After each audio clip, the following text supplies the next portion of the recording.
Sometimes, when I make a great effort, I can remember her scent, the sweetness of her breath. Serena.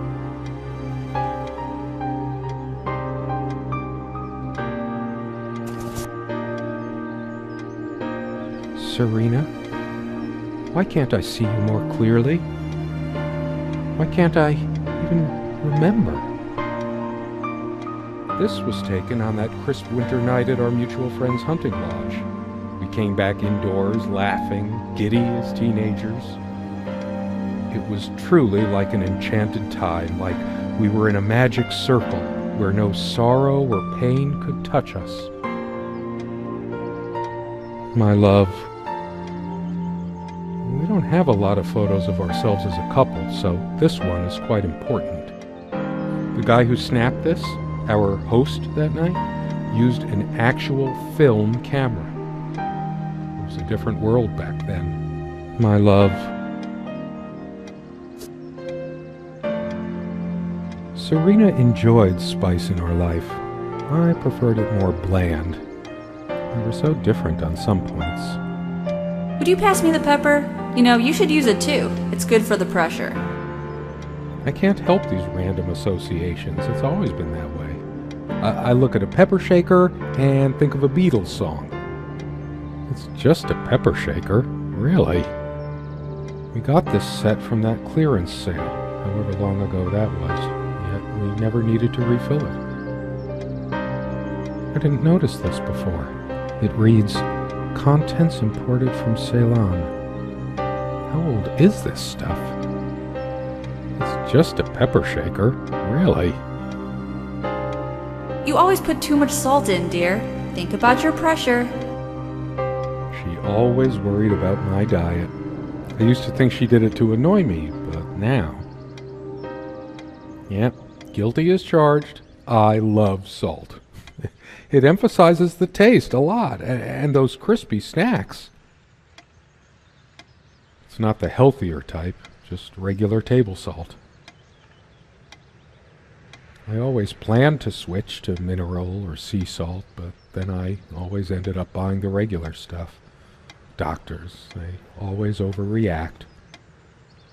I must be even more exhausted than I realize. Here I am staring at a salt shaker, my thoughts a million miles away. It's not the healthier type, just regular table salt. I always planned to switch to mineral or sea salt, but then I always ended up buying the regular stuff. Doctors, they always overreact. The furniture came with the cabin. Considering how off the beaten path this place is, that helped make up our mind. Sometimes she would brush her leg against mine under the table when we were eating. A curious, sensual thrill. The table is worn but sturdy, just like our relationship was. Or is. I just don't know anymore. Our dining table. Quite modest, but if it ain't broke, don't fix it. I could tell plenty of stories about this table. To be honest, I'm surprised it's still in one piece. The dining table was well worn even when we acquired the cabin. You could tell from its appearance that it had been the centerpiece of many happy occasions, and there were many more to come. Our dining table. Quite modest, but if it ain't broke, don't fix it.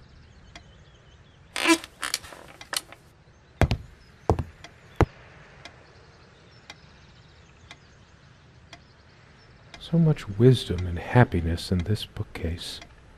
My life would have been much poorer without all this. The smell of old books is intoxicating.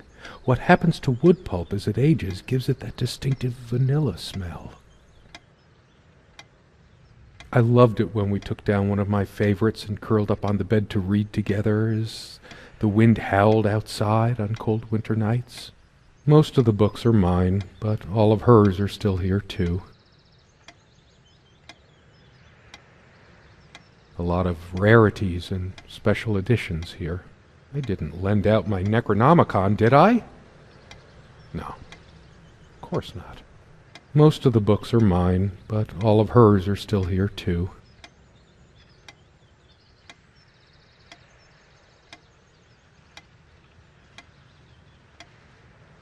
So many afternoons spent in this armchair. Come sit with me. I want to talk. And cuddle. What did we talk about? Damn this fallible memory of mine. The most comfortable spot in the cabin, well, along with the bed, of course. I can imagine her cuddling up to me even now, putting her hand under my shirt. Of course, we made love here, too. There was no place in the cabin we didn't before things deteriorated. The most comfortable spot in the cabin, well, along with the bed, of course.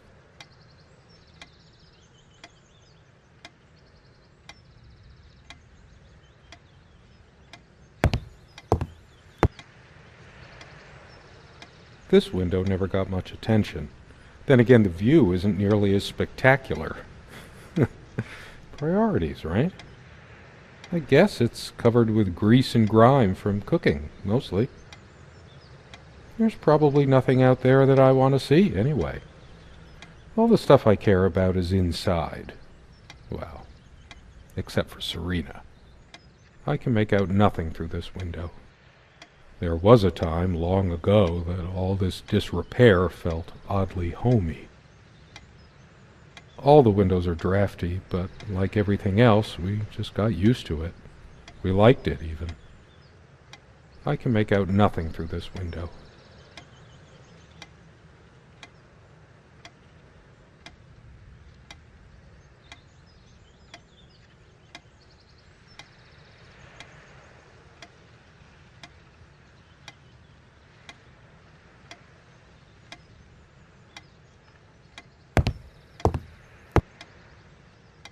No, I don't want to leave right now.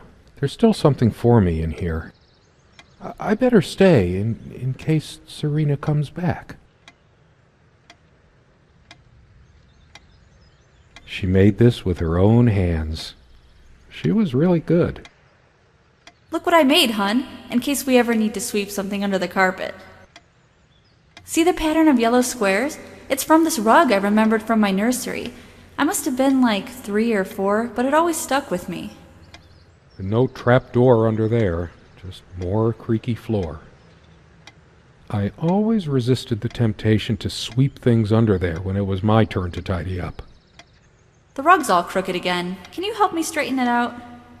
And no trap door under there, just more creaky floor.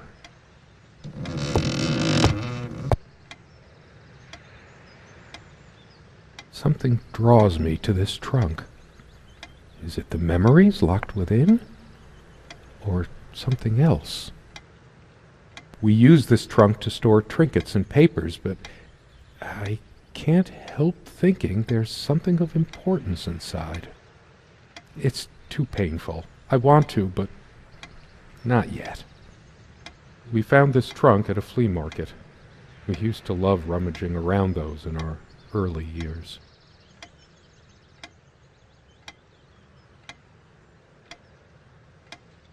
Come, love, with peace in your heart, said Niamh of the ice-blue eyes. Blue eyes. It's based on an Irish folktale. Warrior poet O'Sheen goes to Tirnanog, a Celtic otherworld known as the Land of Youth and Promise. Niamh is of the Fey folk, the fair ones, fairies. Weird mix of doggerel and artistry. The elemental imagery is evocative, but the language and structure are a bit quaint. Still, some lines jump out at you. I've always been drawn to things that are kind of both good and bad at the same time. Maybe because that's so like life. My grandma introduced me to these old legends when I was just a kid, in between stories of what she could still remember of her childhood in the old country.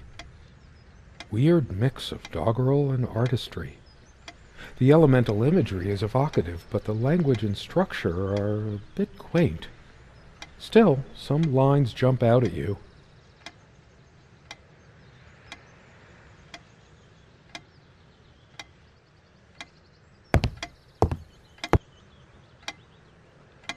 our refuge from the world, a place of warmth and passion.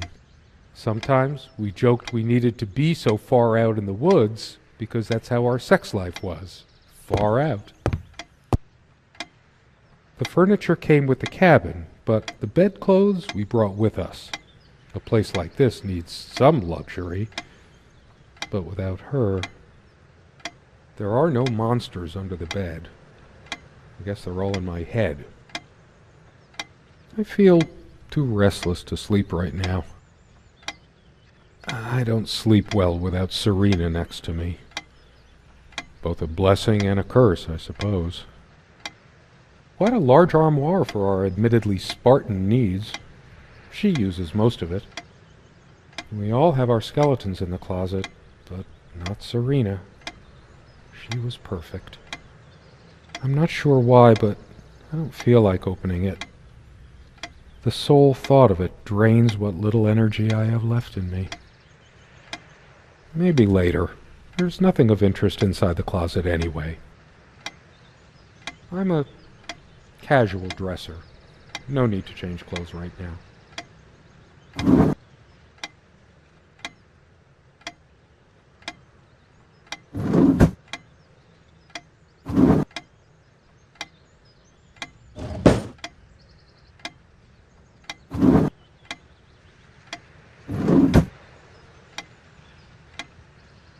For some reason, light bulbs wouldn't last long in this lamp.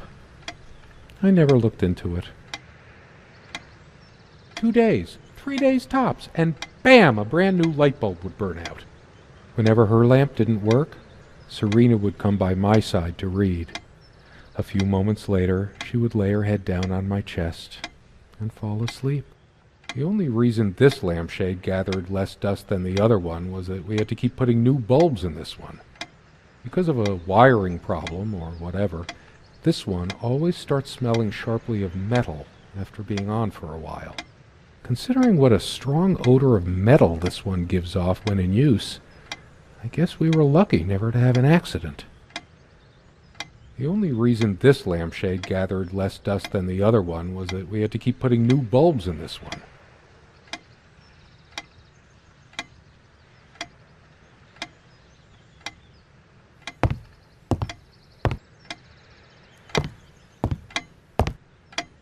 It's a beautiful day, though there's an unnatural calm surrounding the area.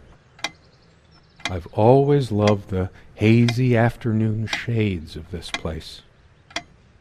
It's deep into summer, so there's a few hours left until it gets dark. The sunlight is so bright here. In other circumstances, this would have been the perfect afternoon for us.